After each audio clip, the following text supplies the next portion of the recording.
Hello, everybody. I'm Jeff Clements, co-founder and CEO of American Promise, and this is the For Our Freedom podcast, coming back to you with another terrific leader in America. We have Missouri State Representative Chad Perkins with us. He's a Republican, first elected back in 2020, 2021 timeframe. He is now the Speaker pro tem of the Missouri House, and he is sponsoring the resolution in Missouri that is urging Congress to uphold the principles of federalism, put a constitutional amendment in place so Missouri and other states can ratify it and enable lawmakers and the people to once again have the power to decide what to do about money in our political system.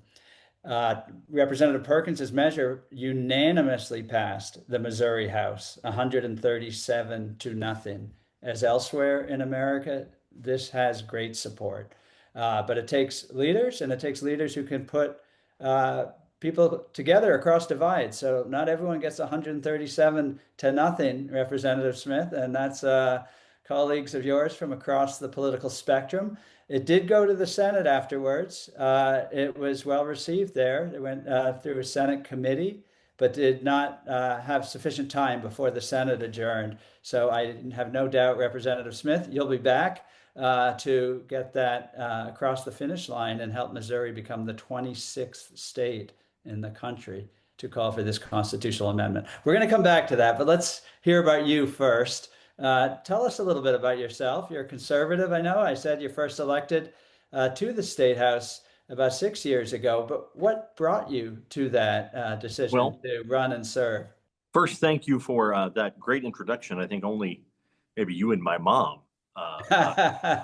give such good She introductions. called, she called me, Representative. Yeah, might need to take you on the road with me. I had worked in politics previously, right, on a more localized level, where I'd been this mayor in a small town for a number of years, worked in radio for a very long time, and just kind of felt like A, there was an opening, right? And B, that I could win. And my very first race, it was a five-way primary. In a five-way primary, I got 51%. So we were pretty pleased with that. We were very pleased with that. And it's been good ever since, really. So yeah. Outstanding. Well, good. And I'm sure you've had a lot on your plate. State lawmakers have a huge range of issues to deal with, but you have taken on one of the biggest problems, according to Pew Research and repeated polls and votes we see, Americans identifying the question and the issue of money in politics as one of the number one threats to the country. And you're taking it on in the only way we can now with an amendment to the United States Constitution. What led you to that? We've talked to a lot of state lawmakers on this podcast before, and we're seeing sort of a consistent theme about what's changed around money and politics in America. But everyone has their own story. Every state is a little different. What was your experience? Well, I think in general, right, these principles of federalism, right, are ones that need to be reaffirmed. And this certainly does that.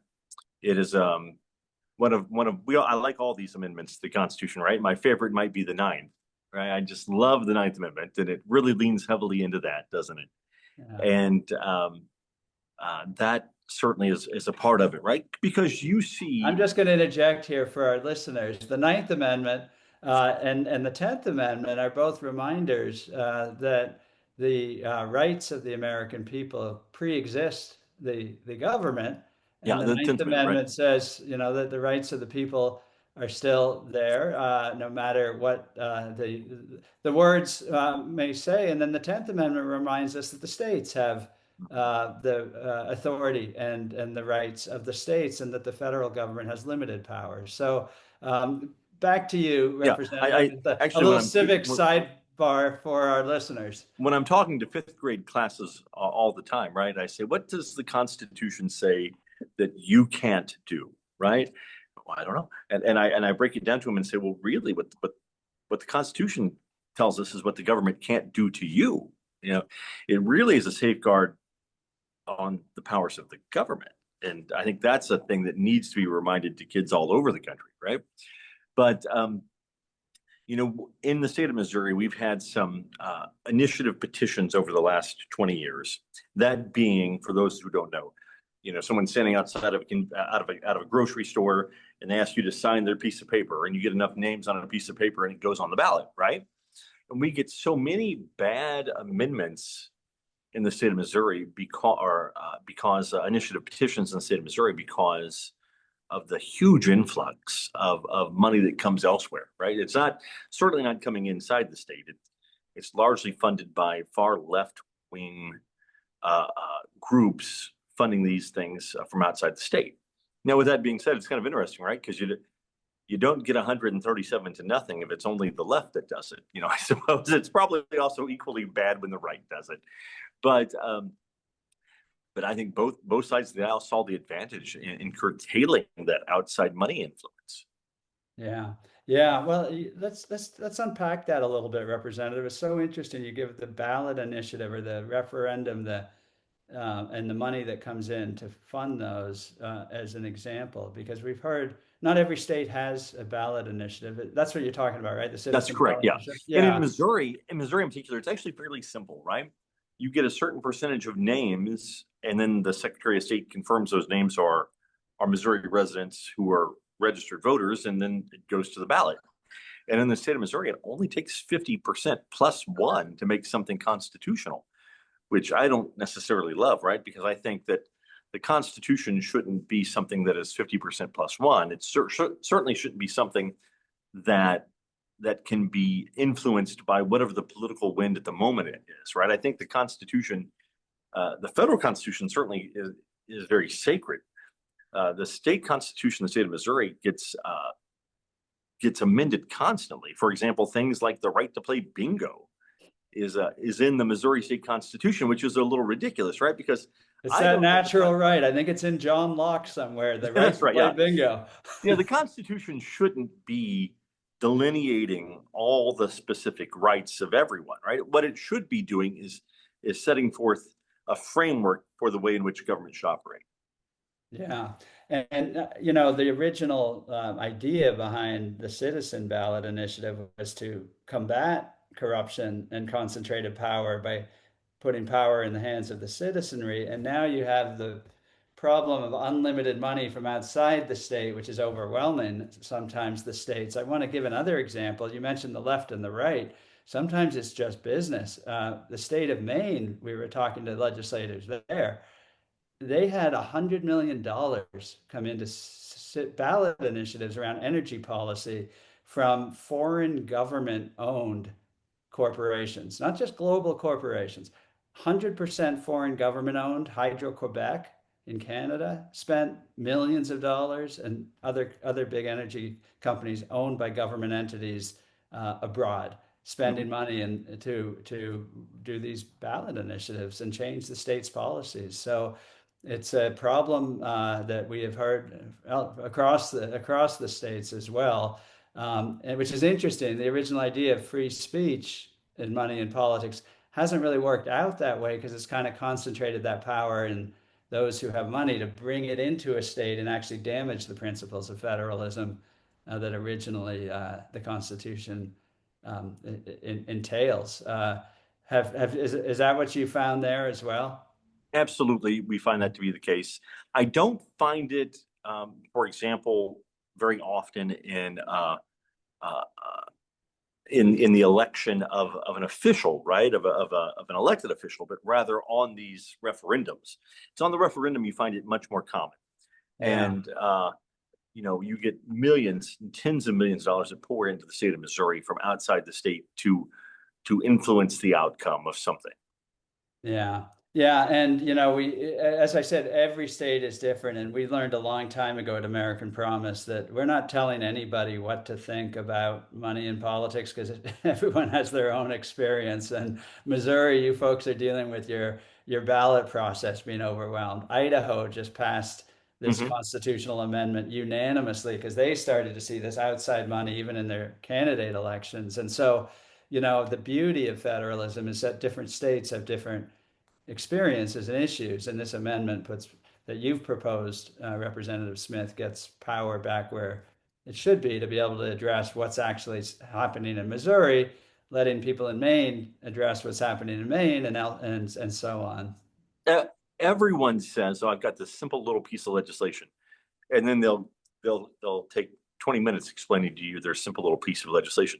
This actually is a very simple little piece of legislation, right? It Yeah. simply Let's hear affirms it. Give us the explanation. and the explanation is simple, right? Because it can take 15 seconds to explain it, right? It simply calls on Congress to reaffirm that the states determine time, place, things of that nature when it comes to elections, um, as well as the campaign finance behind that. And that's just really how simple that is.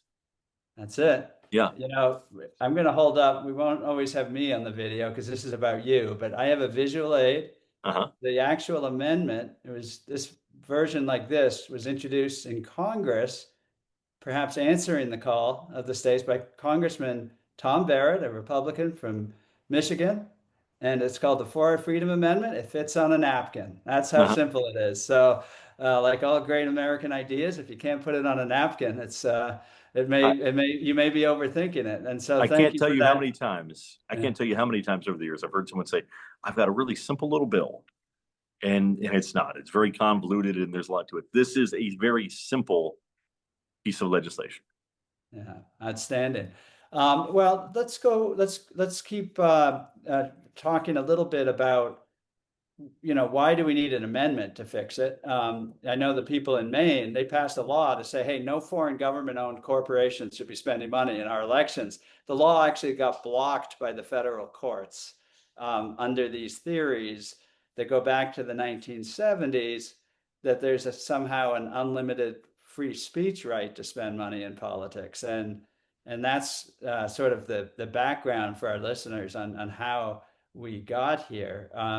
And the had you had discussions in your body in the House there in Missouri about statutory approaches you might take to the No, problem that the courts aren't letting you do? no, we actually haven't explored a statutory fix, right? This has been, I think, to my knowledge, our very first approach at this, and we chose to go with the constitutional amendment way of doing Yeah. it.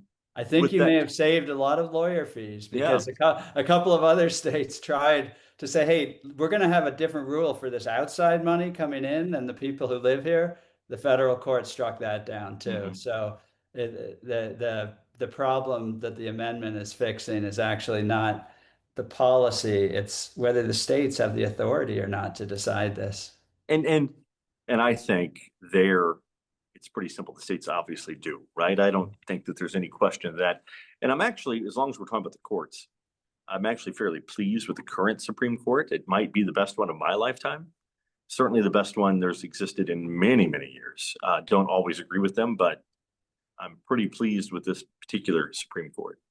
Yeah, and we can, we just filed a brief in a case in the Supreme Court to explain the napkin, essentially, this simple idea, because the current court is dealing with 50 years of precedent. This Hmm. idea of money being free speech actually was kind of invented in 1976. It was the most activist phase of the Supreme Court in history.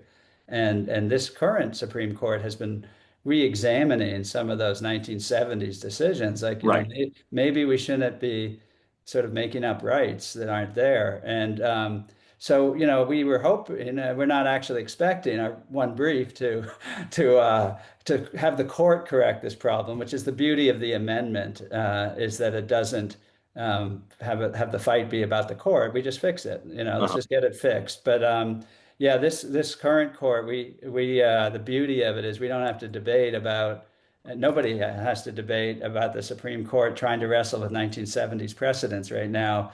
If we're all agreed on a good, simple fix, let's do it. So That's we right. kind of embraced, you mentioned how the Constitution should be more than just 50 plus one because it really binds people for a long Hmm. time. And we sort of And it certainly binds your legislature. yeah, yeah. So we embraced the amendment process. I'm going to just say it for the listeners. Two-thirds of Congress needs to vote on it, ratification in 38 states. So you'll never hear us complain about having this good hard work of lifting up leaders like you in Missouri and other state lawmakers around the country who are just executing the Article 5 amendment process like we're supposed to get the consensus that most Americans feel right now that we need to be able to put power in the hands of the states to deal with this problem. So, a little bit of background for our listeners. All right. Representative, in the committee process, you go through, of course, another important process. People might want things to go faster, but these processes are important. You hear questions, concerns, debate. Can you give us any inside flavor for what this issue was like in that process? I'll be frank, it was actually fairly smooth sailing. One of the easier ones that I've ever presented. There were obviously some questions because while I was presenting it, the president was making some comments about things that one might interpret as being federalizing in the elections process. I don't necessarily, right? I didn't think that the two things were mutually exclusive, right? But there were some questions about that, right? And trying to draw that into it. And, I just simply didn't give it any time because frankly, I don't think the two things are related. But there are those who don't like the president who wanted to bring his comments to bear regarding some federalizing of certain political election related things. And that was about the only comments you'd hear. So. Yeah, well, 137 to nothing. I suspect then that there is certainly broad consensus of the kind you'd want. I think we'd all want to see if we're going to amend the Constitution. Let's make sure we're doing it with something that is going to be well regarded by the country for a long time to come. This wouldn't set policy, this amendment, as you described it so effectively in 15 seconds, and I took a little longer with a napkin, and but not much. Well, I think there's something to be said for brevity, certainly when presenting things like this. Yes, absolutely. No, I completely agree. And so the reason I say that is I wanted to ask you, the power is back in the hands of the states, say. The amendment is done. You've succeeded. Project forward a few years. Share your vision of what election integrity might look like, what Yeah. Missouri might look like, what self-government in America might look like as we head to 250 years of freedom and self-government. I'd love to. Well, I always say last question for everybody, and I always turn it over to you. Share your vision and what you'd like to see when we have constitutional authority to put the right rules in place. the fact is, you might very well see 50 different forms of it across the country, right? And I think that really the great strength of America is the decentralized power that exists, right? You see some countries where all the power is centralized in one particular city. Not the case in the United States, right? And I think that's the real strength of the United States is that you have all these different states doing to some degree their own thing. And so what it looks like in Missouri and what it looks like in Maine and what it looks like in Kentucky and what it looks like in Oregon are all going to be a little different. But the fact is the state is who gets to determine what that outcome ends up being. Well, outstanding. And with that, we will go to happy 4th of July to you coming up into 250 years of America. Thank you for your leadership, sir. And we'll look forward to seeing you in Missouri and being as helpful as we can as you take this forward in the future. Yes, thank you, Jeff. Take care. Great. Thank you.